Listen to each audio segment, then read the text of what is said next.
go. Good to have everyone join us today.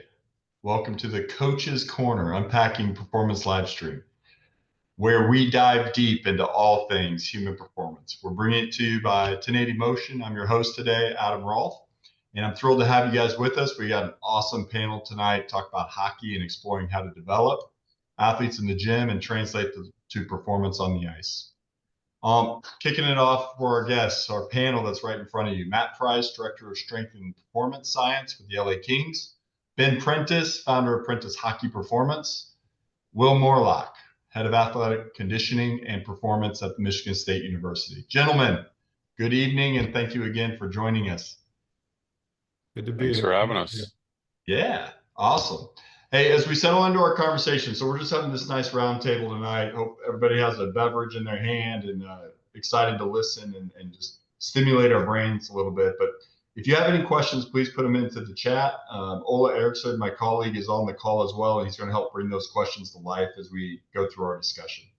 So to kick things off on a positive note, as I was telling our panel before we started, there's a lot of things we can talk negative that we're maybe not doing perfect or not doing right. But today's conversation, let's kick it off with something positive. What are we doing right in the performance world as coaches to get these athletes, these hockey players ready to perform on the ice? Matt, you want to get us kicking off with that?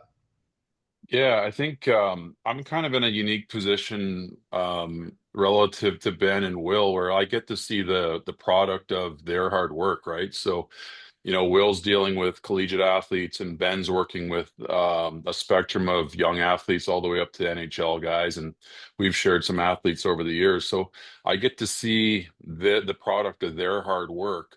Now in my 11th year in the NHL, I think we see athletes that are more independent, autonomous, better prepared. They have ownership over their preparation. They have an opinion about what matters, what feels good. So I think there's a lot of positives that are happening in general across the across the sport with the people that are doing the off ice preparation in the off season. And I just see a more mature athlete in terms of their their IQ and awareness of what they need to be at the top of their game. And I know that's sort of a vague answer, but overall, I think that's a real positive, and that seems to be a clear trend over the last decade. Will, do you agree? Is that the same kind of thing you're seeing? I mean, obviously at the collegiate level, is that what are we doing right at the collegiate level?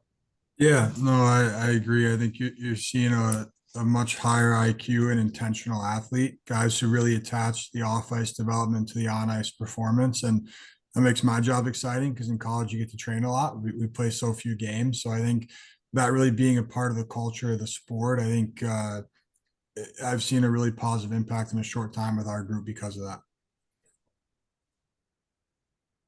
So Ben, that kind of starts then, you're seeing athletes from all types of levels, from the pro all the way down to the youth athlete. When I was at your facility a month ago, I saw those high school kids working really hard. So what are we doing right at that development level that these guys are so positive with what they're seeing when it comes up the ranks?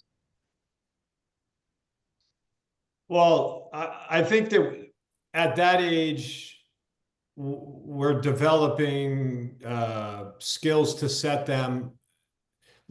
If we have to back up and you have to say, well, in hockey, if you can't skate, you're not any good. So whatever all three of us can do the best really is irrelevant if they can't skate. There's no player at any level that's elite that can't skate. So when you're developing somebody early on, you have to teach them, or at least in my opinion, they need to have obviously an LTAD, and incorporated with that, they have to learn how to skate. And if they learn how to skate, then when they get to the higher levels of pro college and a quote unquote more mastery of their skill, then it makes our job as strength coaches better to facilitate things that can make them quicker or faster or recover better when you have that base. So for me, it's trying to build a robust athlete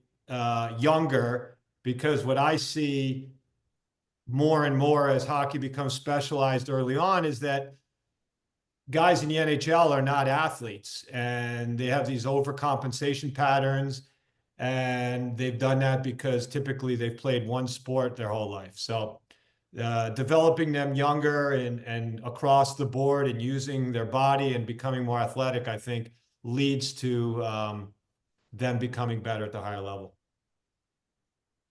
Interesting. So I think, okay, to play a little bad cop then, for all of us, because what you said about, I think one of the big things why we wanted to have this discussion, right, Matt, you and I had this maybe a month and a half ago, but the development of this athlete, you say not an athlete, but really skilled at their sport. They are athletes, but they're very specific. The skating piece of this is really interesting. So a person like myself who's not, I teach a lot of people how to use a 1080 sprint in hockey or to talk about the quantum, but I don't live in your guys' world. So bring it to me a little bit, like what are we not doing right then? Because even this, Ben, you mentioned yesterday when we were talking, like we're not training a track athlete, we're not training a football athlete, they are something different. And so there's clearly gaps in the world that we're living in here that maybe we're not always doing the right thing, or we're not putting our attention on the right thing to make them better skaters, make them faster on ice. So maybe take that, Ben.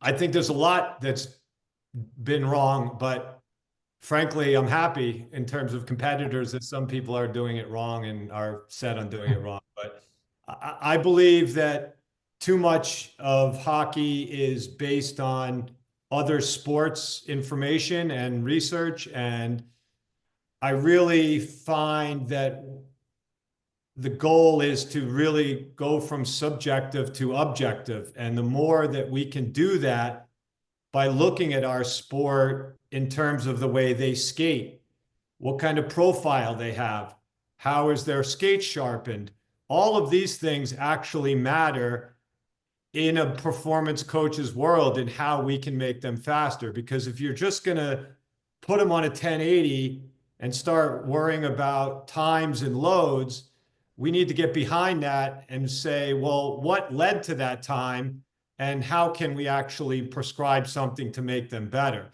So in terms of doing things, in your words, wrong, I think it's a matter of focusing too much on top end speed, focusing too much on off ice drills that don't transfer at all, exercises that don't transfer at all, focusing on wrong energy systems, and not, instead of using profiles that are velocity based sometimes or force based, maybe it's a good idea to look at each individual and where they're tight, and maybe that's leading to where they're weak or imbalanced, and maybe profile people that way as opposed to just judging everything on technology.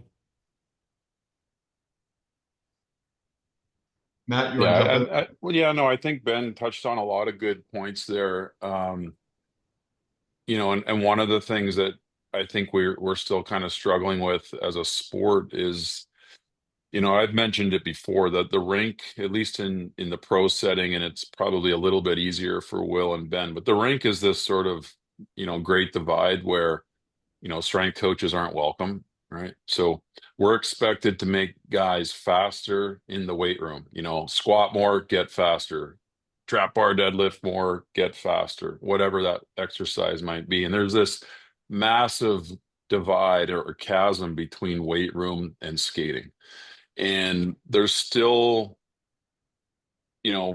people that either are stuck in that space trying to make the leap or haven't made the leap to the ice. But that's still a thing that I think a lot of people struggle with, is there's just too big of a gap from weight room to ice. And to back up to some more of Ben's points there, I think ultimately our goal is to make players faster, right? Like he said, if you can't skate, you're not going to play. You're not going to make it to the next level, whatever that level might be. But we have to understand what is fast, and if you're not fast enough, why is that? And then peeling back the layers from there. And the 1080 sprint's obviously a fantastic tool for pulling the curtain back a little bit and understanding how somebody was fast from point A to point B, or perhaps slow from point A to point B. But just to double down here, I think that still the gap between gym and rink is too big, and there's people that have not yet embraced the on ice piece of the sport performance that we're in. Every other sport, whether it's basketball, football, baseball, soccer, the strength coach, who's also the speed coach, is more than welcome to get into that environment, right? And I think as practitioners in our sport, we have to get into that space, and we have to apply our skill set when it comes to the speed training on ice. Okay. Well, all three of you guys have 1080 sprints. So if we go down that from a speed profiling, and not that the 1080 sprint is the only thing to profile on ice, but let's turn this conversation a little bit more and maybe Will, you can kick this off, but what are these things that you're looking for on ice for the speed profiling? Like, what are you doing? What are the key metrics that we may be looking at, so that people can take some things home if they have a device to do better, right? I get this question all the time. Like, what are the best in the world doing with their 1080s on ice? I think the goal, the blue line, is probably an easy place to start. It's already marked off for you. It's very practical with the space on the ice, but really what you're probably after trying to change is acceleration. I did a bunch of tests on the ice and played around with some things, and really I kind of came to the conclusion that acceleration underpins most qualities on the ice.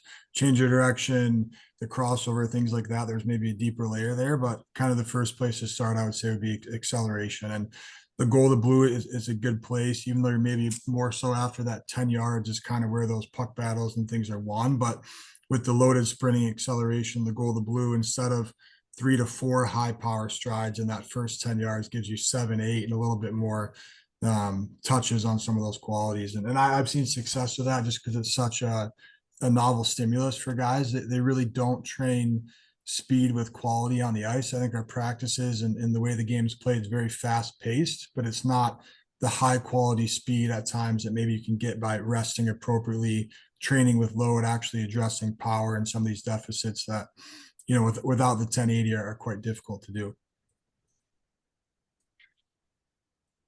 Cool. What are you guys doing? Ben, what are you doing right now?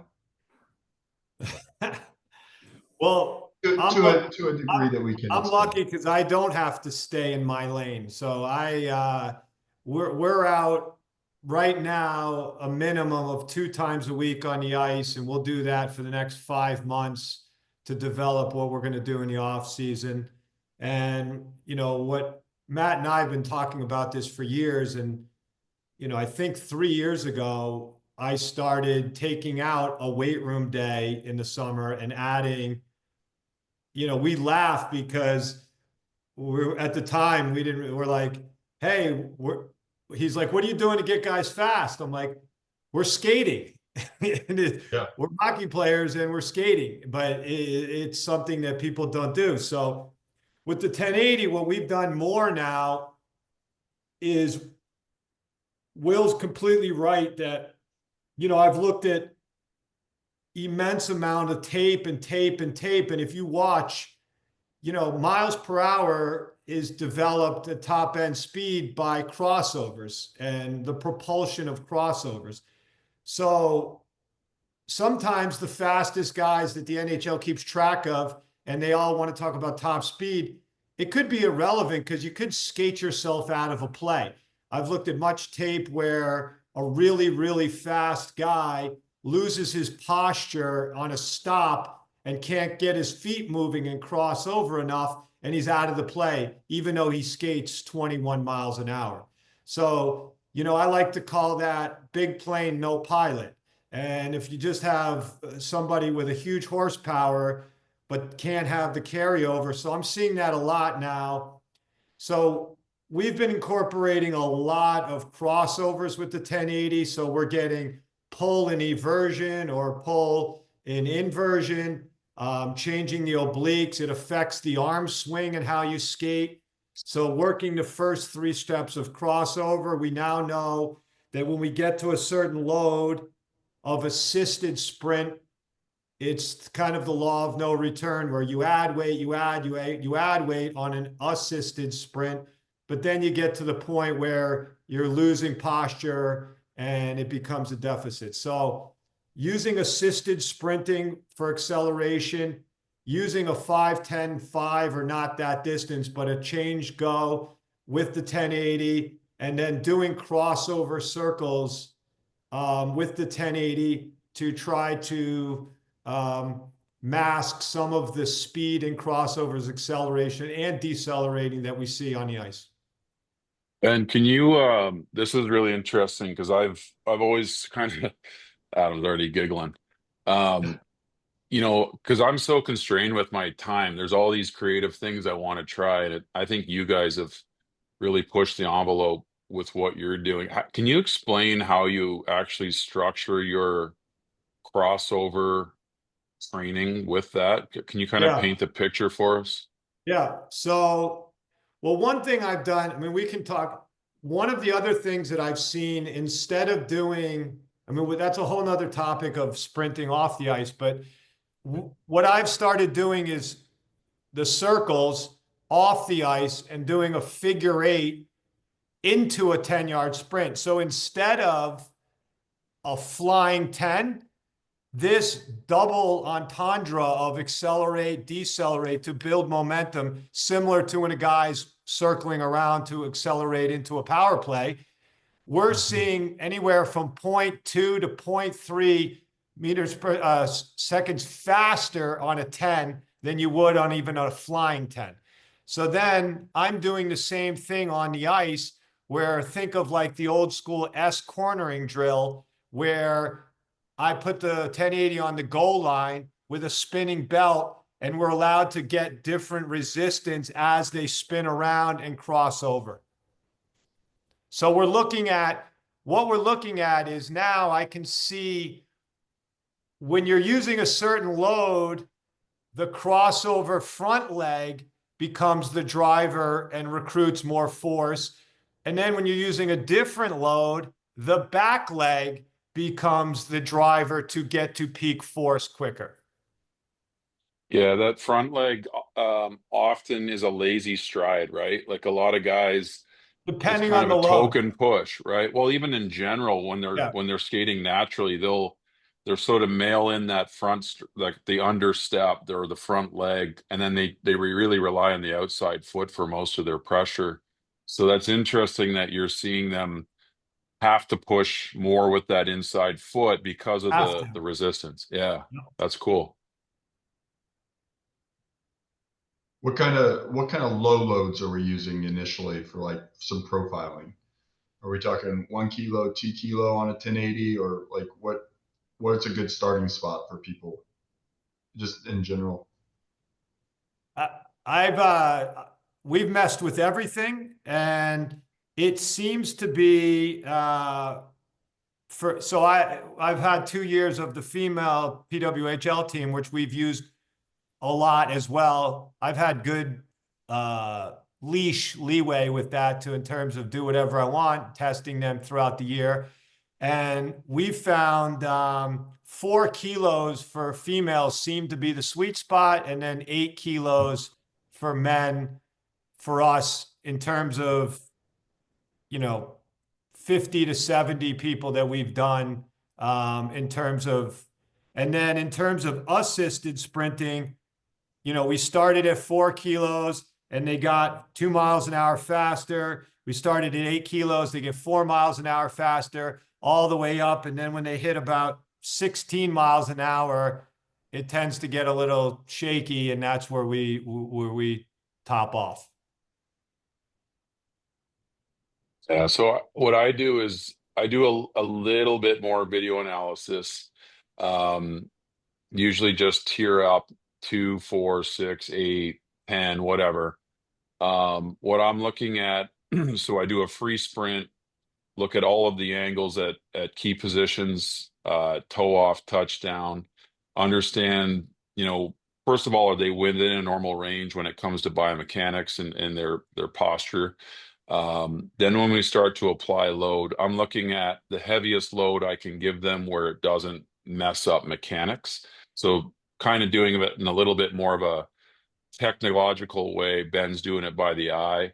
But I think the premise is the same here. Like, obviously you could throw a ton of weight on someone and it looks like they're trying to pull a house down the ice. So that's not really positive in terms of the adaptive outcomes. But I think that's a key point, is that the loads that you do choose should allow them to still move in a natural way.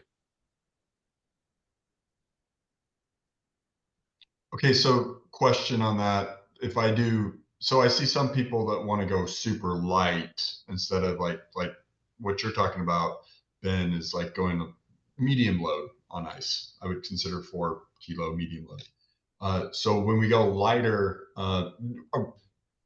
when you found that sweet spot for these people, when you say that, what's the sweet spot? Like just the speed they're hitting, or the right left force output? Like what is that? Like, why are you kind of saying that's the sweet spot, I guess? We test everybody during the season at 1 kilo. So it feels like nothing. Okay. So it's based off of that. And then, Okay. yeah. So I see what it looks like. I see what the times are. I see how fast they can reach a speed. I look at the graph and I see the girls that hit 3 strides at peak and the girls that take longer, and that can affect it. So looking at the graph, I can really tell. Usually 3 strides, and some girls take 6, and it's more like that as opposed to this. So, but when we test people at training camps, it's always 1 kilo. Got it. Okay. Could And then could I yeah, chime go in? ahead, Nolan. Could I chime in a little bit? Just a clarification so everyone follows along. When you're talking about front foot versus back leg, one question that came up here, like front foot, do you mean equals inside edge, back leg equals outside edge? Would In the that be crossover. Yeah, Yeah. which we could talk about down the line is what's really advantageous off ice. But yes, that's exactly. And then one more is since I do have the word. You were talking a little bit about video analysis, Matt. Would you care to elaborate a little bit on what you use for that? What do you use to do your video analysis? So to date, I've worked a lot with the company ViewMotion, which, not to use this as a promotional platform, but I've partnered a private business with ViewMotion to produce a hockey product called Stride Effects, which should be commercially available hopefully within the next few weeks.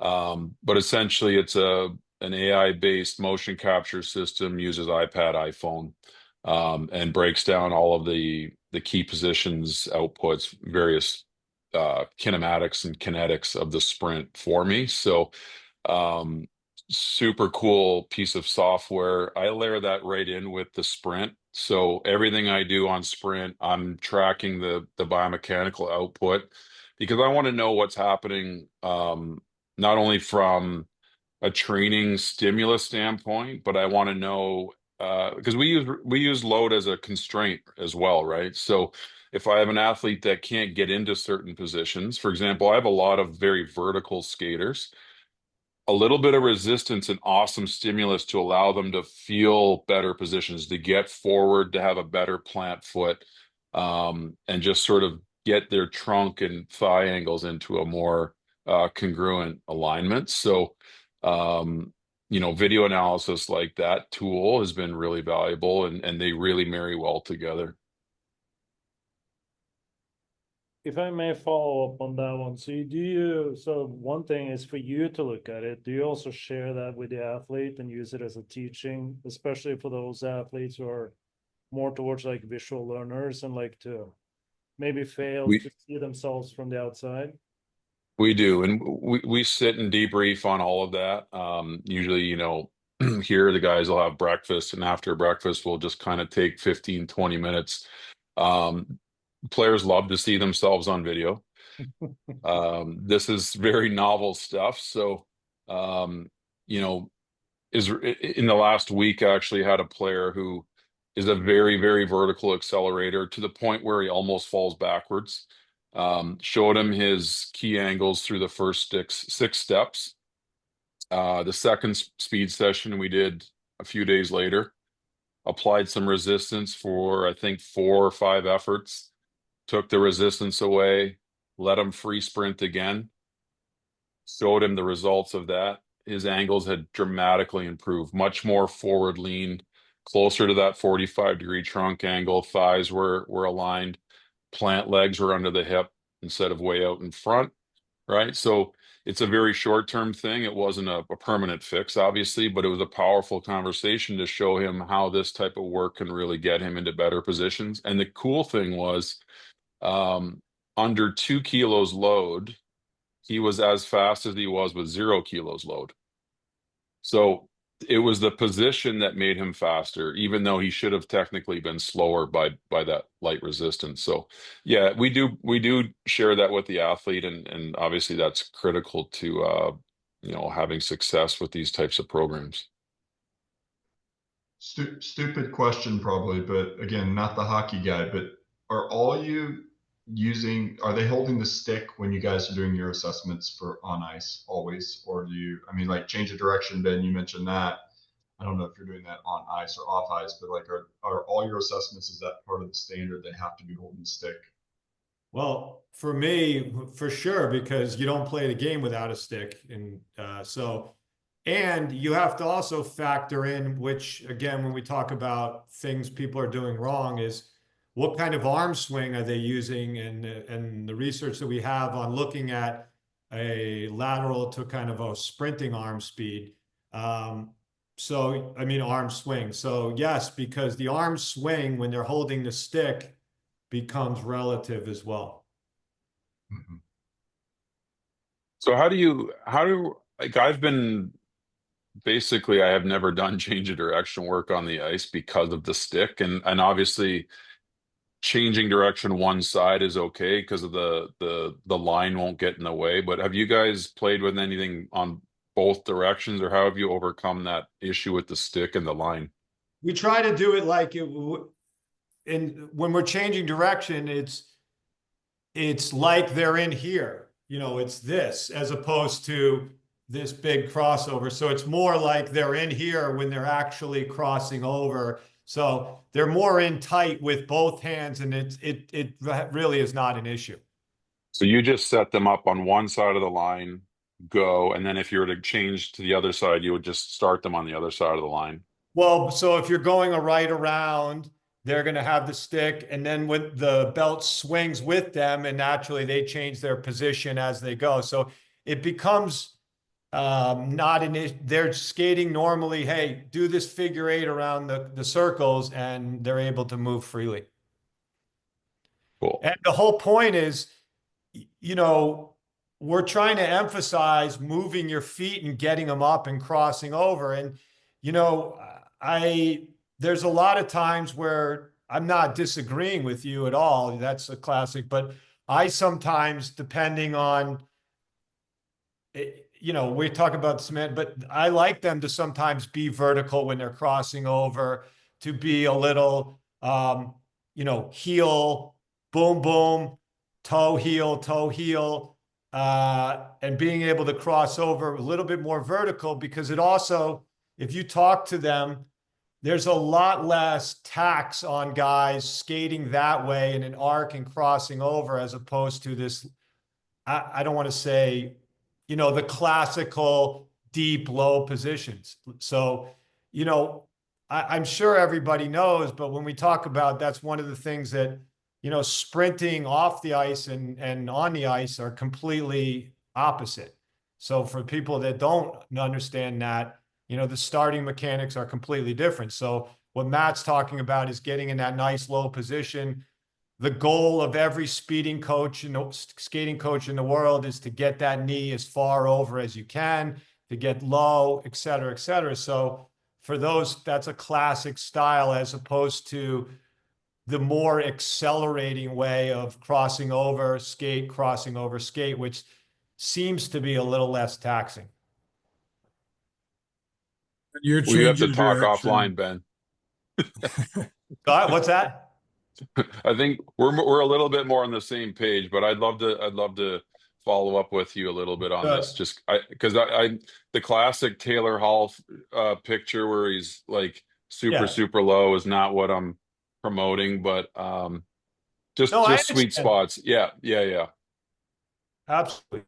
God, well, Your change of direction, Ben's more like an arc, right? You're talking like a curvilinear than a true like a 10 correct. 10 or That's something like why, that. you know, again, when I do off ice with certain people, it's the curve linear as opposed to curved, or it needs to be curved linear because again, it's about not getting out, skating so fast you get out of the play and working. I mean, if you look at classic, you know, we're not going to name names, but we know who, the best skater in the world. I mean, you look, his medial malleola is like touching the ice. In the way he's transferring from his ankle, but he's tall and he's just in propulsion, glide in propulsion. So, you know, I'm not saying I'm replicating that, but here's a nice segue for you with the isokinetic and with certain overcoming isos, I'm able to get that same type of force in the ankle. Yeah, Matt, we did a 10-0-10. So we did a gold to blue, a 10-0-10, and then like a curvilinear kind of an arced, not bend like a loop like you're doing, but alternating crossovers through tires from the gold to the blue. And the 10-0-10 is kind of noisy. Like some guys, the side where their stick isn't an issue is really good. The other side is quite bad. So to be honest, we didn't take much from that data, but the gold to blue versus the curvilinear gold to blue was different. Those leaderboards from top guy to bottom guy in each, I think that's a key point, that identifying these differences, then do you train their weakness or do you train their strength? Because that's actually what they're going to use in the game, right? Because if you watch, some guys put their head down and go, some guys kind of gallop and turn and slalom up the ice. So what are you actually trying to change? Is it the goal to blue, or is it, like Ben's saying, this ability to use their crossovers to build speed? It's both. You just prioritize at different times and different contractions. Yeah. Is that position specific at all in your guys' minds?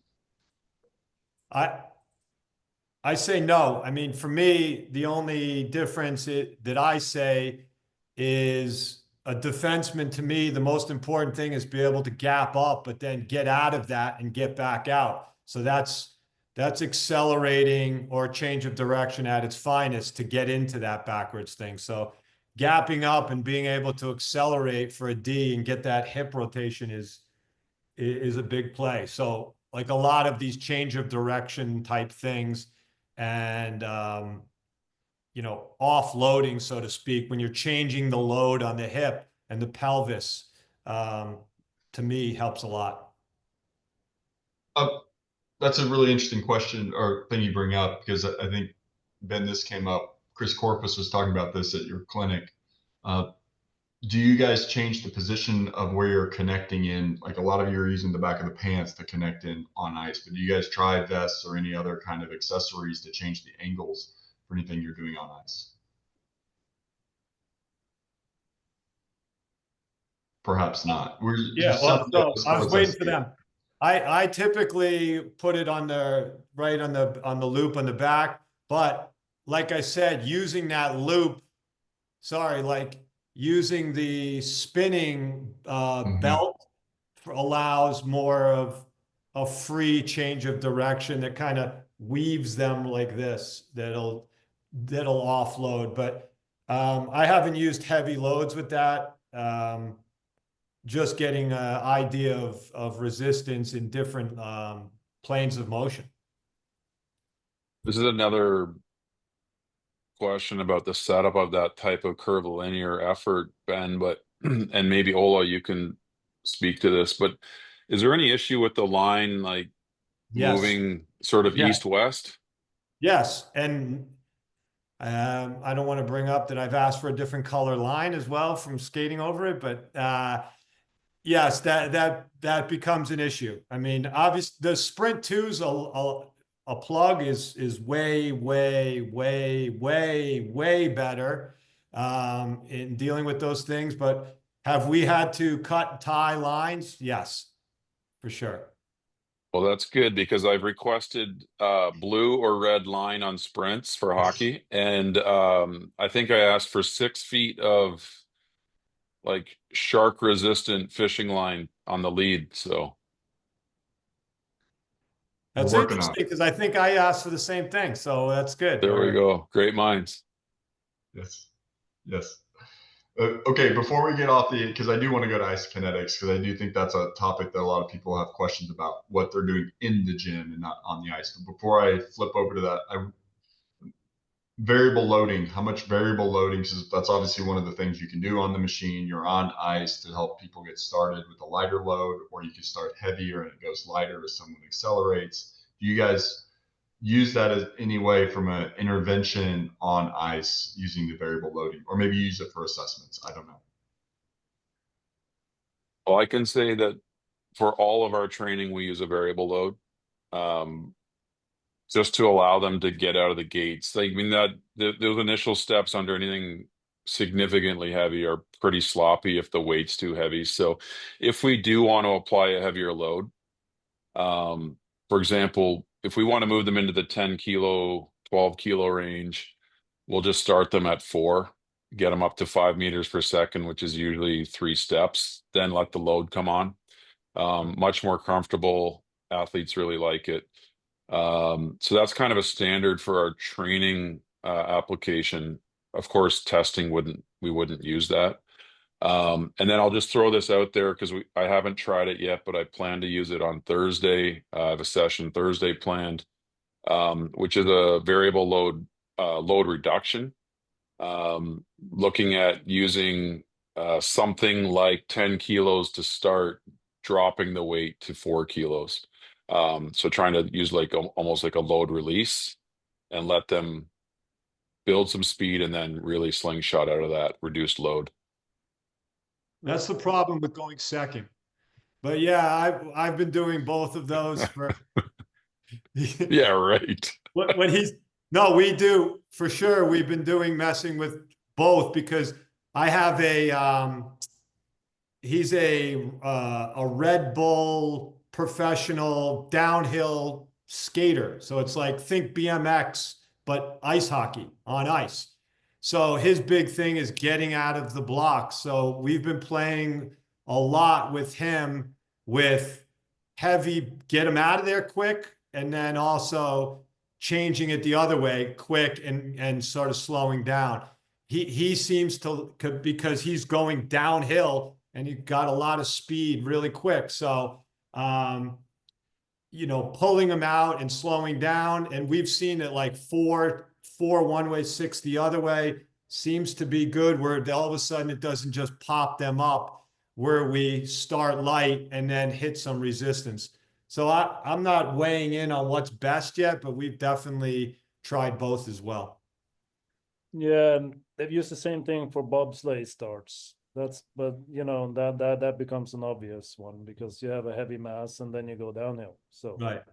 So that one makes sense. I wanna go piggyback to your early comment, Matt. There was a question that came in here. How have you actually managed to get ice time as a strength coach and overcoming these kind of obstacles? I know you were very excited the other day that you've been granted and been able to do more of it.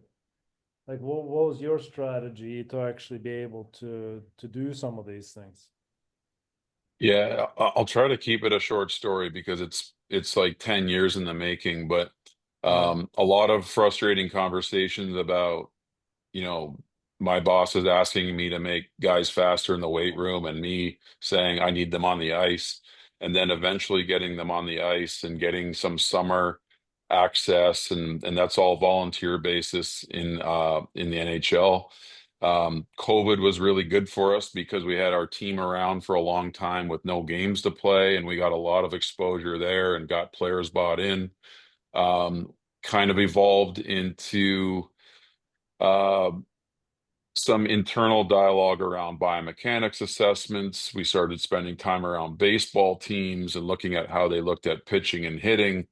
And I kind of took the bullpen concept. So that, in baseball, starting pitchers will throw every 5 days, but they have a bullpen session in between starts. And I kind of pitched the idea of, no pun intended, was what if we were able to run these little bullpen sessions in season, and they would be 15 to 20-minute sessions pre-practice, and that would replicate or replace their workout for the day for specific athletes that needed it.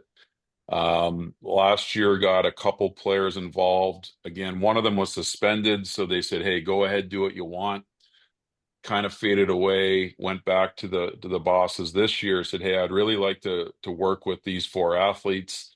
And the GM said absolutely, head coach said absolutely. So for me, A, that was great. B, just being very organized around when we can get on the ice, making sure that we get our work done efficiently, that there's a purpose to it, the players feel that it's beneficial. There's a lot of selling here still to do. But I do have great players that are really engaged with this. And then I have to get them off the ice cleaned, and then they're right back on for practice. And to be honest, they feel great going into practice. They've usually done 6 to 10 high intensity efforts, right? And they're not tired. They're actually quite warm and ready to go. And so we try to get 1 or 2 a week, schedule dependent. But that's kind of the long story short.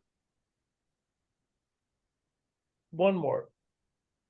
If you want to dive into like skating biomechanics, obviously you have a great deal of experience in, observing and reading. But if you're going to give some advice to some coaches, like what are some really good resources from a skating biomechanics perspective, just understanding, the technique considerations here?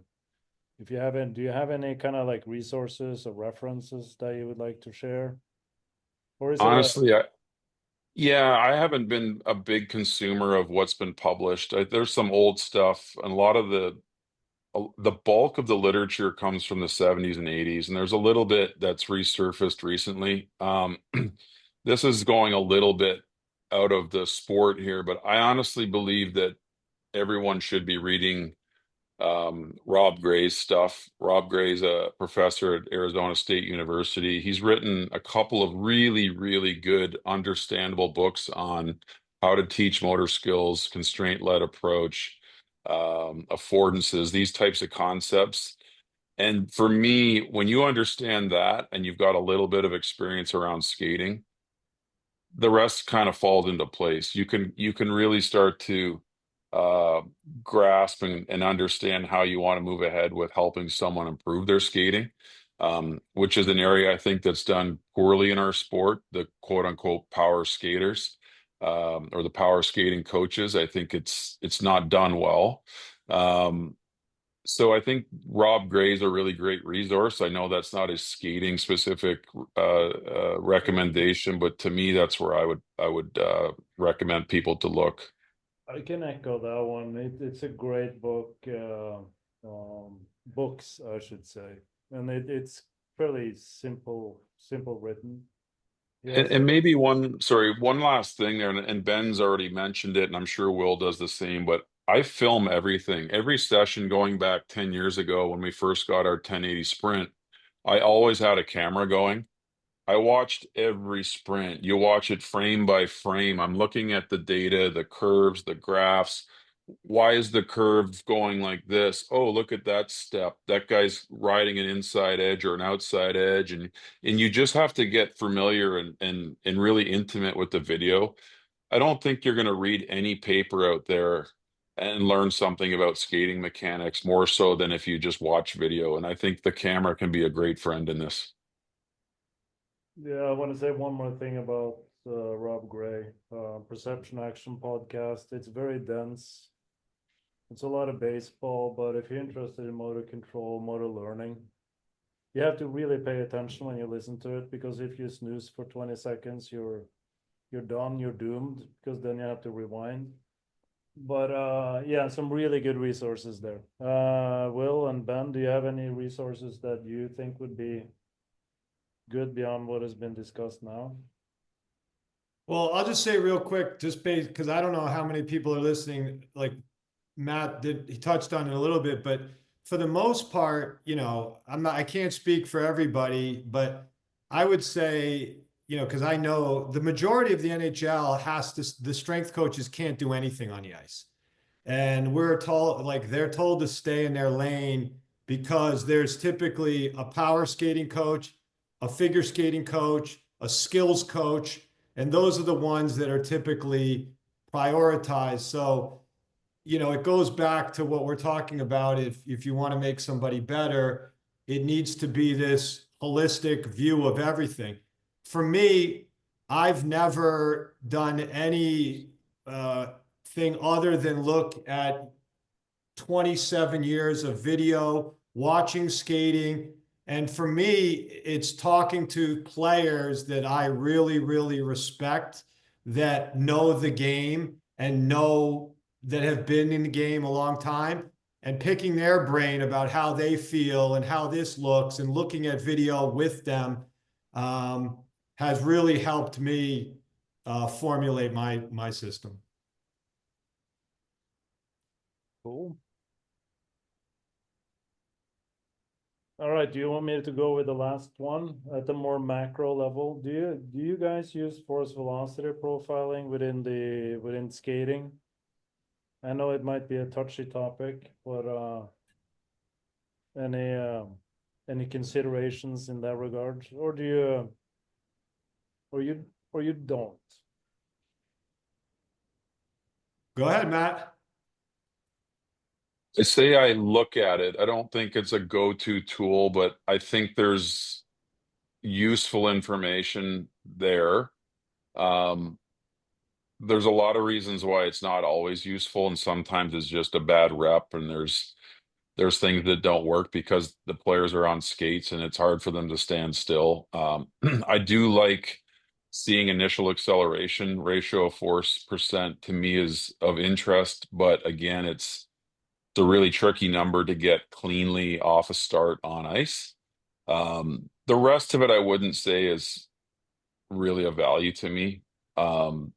But when I do get clean starts, I like to see ratio of force. I do look a lot at initial acceleration, so maybe just outside of the force velocity profiling, I think I'm just kind of borrowing from the concept and trying to understand what's happening from initial acceleration and how they can stay in positive acceleration throughout the sprint, how much that acceleration curve is dropping off as they get out to the 10 and 20 meter mark. But I guess to wrap it up on that, I wouldn't say it's a real cornerstone, but I don't ignore it.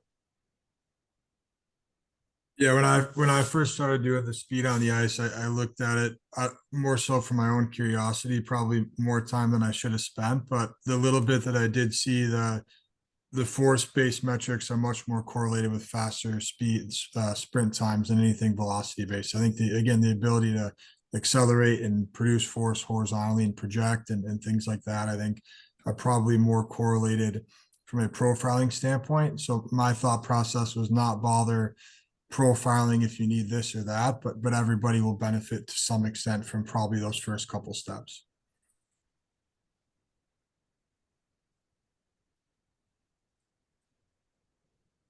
What do you think, Ben? We can leave it at that. That was well said.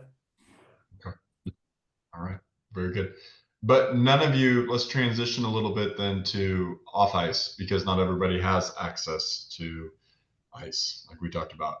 So let's talk a little bit about, so just off the top, Ben, you said at the beginning, running is not the same as skating. So are any of you doing any kind of running metrics right now off ice? Like, do you even doing that, or do you find some value there to make people faster by looking at it?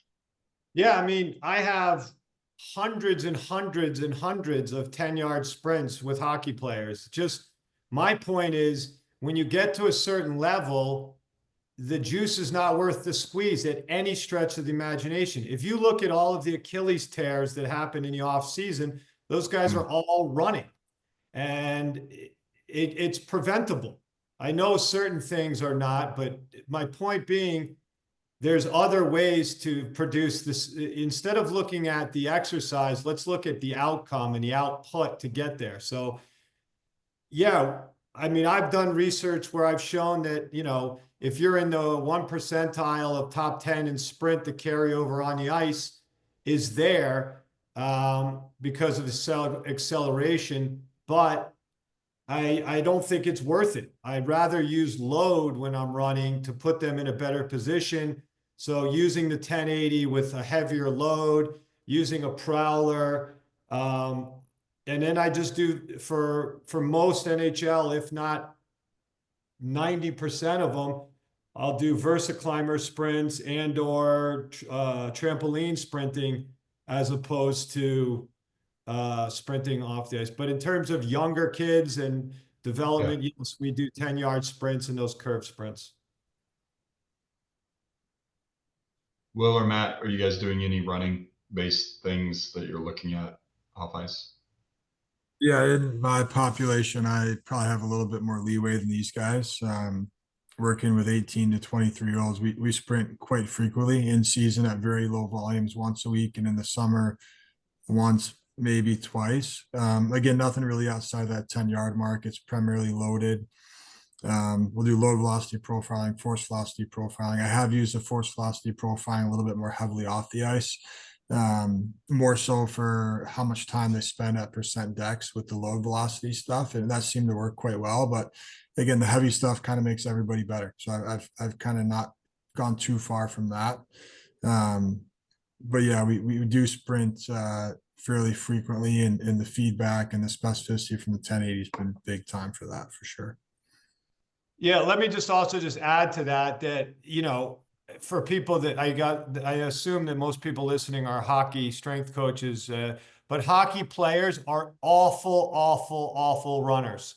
So to take them and to try to spend your training economy teaching a 10-yard start position is such a waste of time, where you can develop speed so many other ways. A 5-10-5 off the ice has no practicality to on the ice because of obvious reasons of friction coefficient, water on the ice, knee angles, ankle angles, there's nothing the same. So, if there is correlation, it's due to it's a good athlete, and they're primarily good athlete carrying over, but they're terrible runners, and that's the majority. And I've seen hundreds and hundreds of them. And it just became to the point a couple of years ago where, when the time is right, I can do much more things to help acceleration, and then it carries over on the ice safer than 10-yard sprints. I mean, yeah, the neural drive of 10-yard sprinting is great. And I think, when I was at Boston University, depending on the time, we would run them as well. Because obviously the younger guys, I think it's a much safer thing because they've been exposed to it more. Yeah, I don't have a ton to add. I think we're all sort of in the same space, but everything we do running based would be 10 yards or less. We typically that's where we can get a little bit heavier, right? Obviously in shoes and turf. We just kind of treat it like power training in a more specific way, right? Like if you're going to do loaded jumps or something where you're looking to generate high power outputs, I think we can get a nice amount of power produced in a loaded sprint over a short distance. Maybe it's 4 reps per leg type of thing, right? So 8 steps across 10 yards.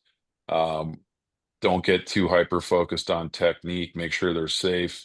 And there's other qualities that can be acquired through that type of training. For example, thigh switching and hip flexor recruitment. So there's some benefits to that type of work, but I think Will and Ben have touched on some of the potential negatives and the risks that are involved with sprinting. And let's face it, max velocity skating and max velocity or upright sprinting are extremely different biomechanical creatures, and they should not be confused with each other. Okay, then all right, so all three of you, and Ben, you alluded to this earlier, and let's spend the last 10 minutes talking more the strength and power aspect in the gym. So isokinetics, very unique to me when I came into 1080 in 2019. What Matt, you've been doing, Ben, you were doing, and now you've added in Will of doing like lateral squats isokinetically using the quantum or the cable that we have now. Maybe Matt, maybe you can kick this off a little bit, but like, why is that such a useful modality? Like, what for skating being different, like being in that lateral frontal plane position, like where does that fit? Like, is it a cornerstone? Is it just something you do part of the year? Like, dive into that. Yeah, well, I mean, skating has very little stretch shortening involved. It's primarily a concentric action, right? Other than the fact that the hip gets put under stretch when the foot recovers, but it's not a loaded stretch shortening cycle, right? So we can say that it's primarily concentric. In linear skating, I get change of direction and stop start, right? Um, what the isokinetics allow us to do, obviously, is to have the athlete produce extremely high forces, concentric only. They can only produce as much force as they can produce, right? Um, and it's extremely safe. The outputs are wild, and we can microdose that multiple times per week across the entire season. Um, there's no other exercise, whether that's the lateral squat that we've kind of worked a lot with over the years, or some version of that. The outputs are insane. I was told when I came to the NHL that you can't make players stronger in season. That's a lie. We've seen many players get stronger in season because they're exposed to those types of forces frequently. Um, we use it at low dose, so they're not getting tired. They're not getting sore. We usually pair it with a high velocity move like a lateral bound or something like that. But isokinetics, whether it's lower body, upper body, are extreme stimulus, and they can be applied in a real safe manner. And honestly, just to finish up, when I got involved with 1080 equipment, it was because of I was sort of curious and infatuated with eccentric loading. And then when I got my hands on the isokinetics, the whole thing changed for me. So that's kind of my 2 cents. Yeah, I mean, 1,000, everything he said. Uh, but for me, it's other than a bio, there is no other way that you can do this. And it's primarily, so also agreeing with Matt, last year I had 30 girls on the team that I don't know, 6 of them are on national teams of Team Canada, Team USA, and all 30 girls PR'd on their counter movement jump on the force plate in season multiple times, and their 10-yard sprint. And the only thing I did 2 to 4 times a week with them was overcoming ISOs, recovery ISOs, and isokinetic work. And we would do split squat isokinetic, gear 3, push-offs, rows, and presses by themselves. And then also, I find that it works really, really good in a potentiation manner where you do an overcoming ISO first, then an isokinetic second, then either a flywheel or something really fast after that. Rinse and repeat a couple times, and that's the whole workout, which is 20 minutes with no damage, potentiation, and they just get better and better and better. And they feel good because their legs are fresh. Typically speaking, depending on the resistance, usually at 3, 3, 5, 4, we're doing 3 reps tops, and we're getting, anywhere up to 900,000, depending on who it is, sometime of peak force. Obviously, the goalies love the lateral push off and seem to max that thing out there. So we go to gear 3. But what I've been doing more recently is the inside leg and talking about crossovers and acceleration and using the inside leg and finding out. I know a lot of people do the inside leg, but I've fixed the pelvis and fixed that crossover leg instead of moving. And we found that it's typically 70% of using a crossover leg, but very, very useful in sort of brain mapping as I go through inside leg to outside leg to then some sled sprint or something like that. So the inside leg crossover with a fixed top leg is something that I've been working on since the summer with really good success.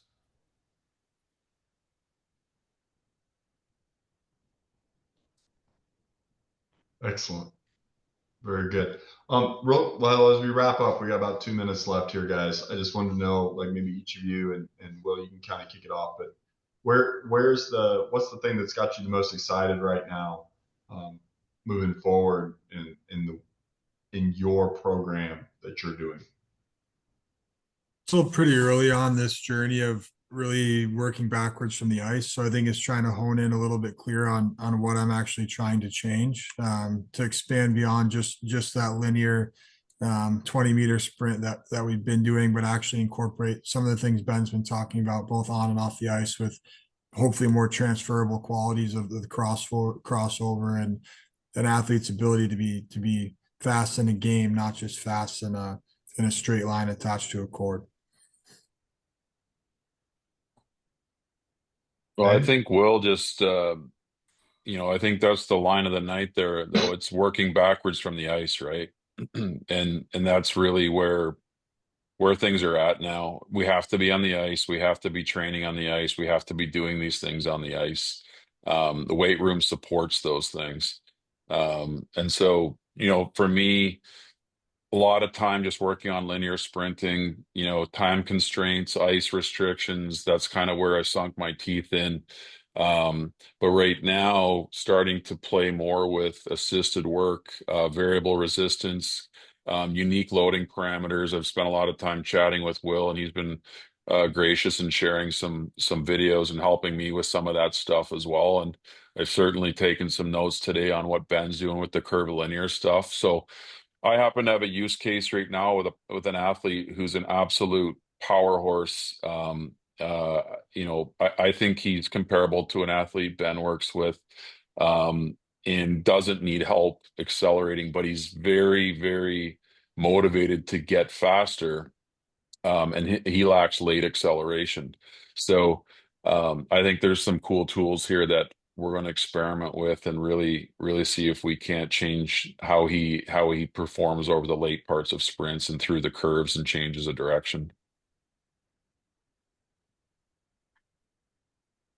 Yeah, I mean, I think we're just scratching the surface, and I just get so excited because, again, when we talk about subjective to objective, through the mistakes and through the time, I'm seeing, if strength coaches can kind of eliminate their agenda and their bias and be open, I think they're going to really see, something special when you start looking at it a different way. I mean, look, they're nervous. They're strength coaches. Their living is made in the gym, but and I'm a huge advocate of that as well. I just think, I've gone to as far as, I've been doing flywheel and overcoming ISO on the ice, which I think has been the biggest game changer, where we've videoed and kept timing.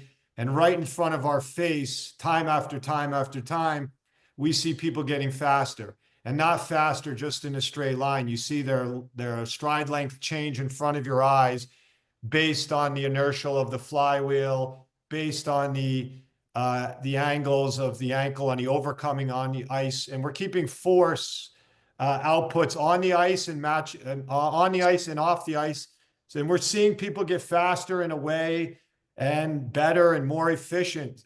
So it's exciting, and I think, you know, we're on to something. Awesome. Well said. Guys, thank you so much for joining us tonight, sharing your insights. We really appreciate it. Have a good evening, everyone that listening tonight. Thank you for joining us, for the questions. They were awesome. And we look forward to doing this again soon. Thank you, guys. Have a good one. Thank you. Thank you. Thanks for having us, guys.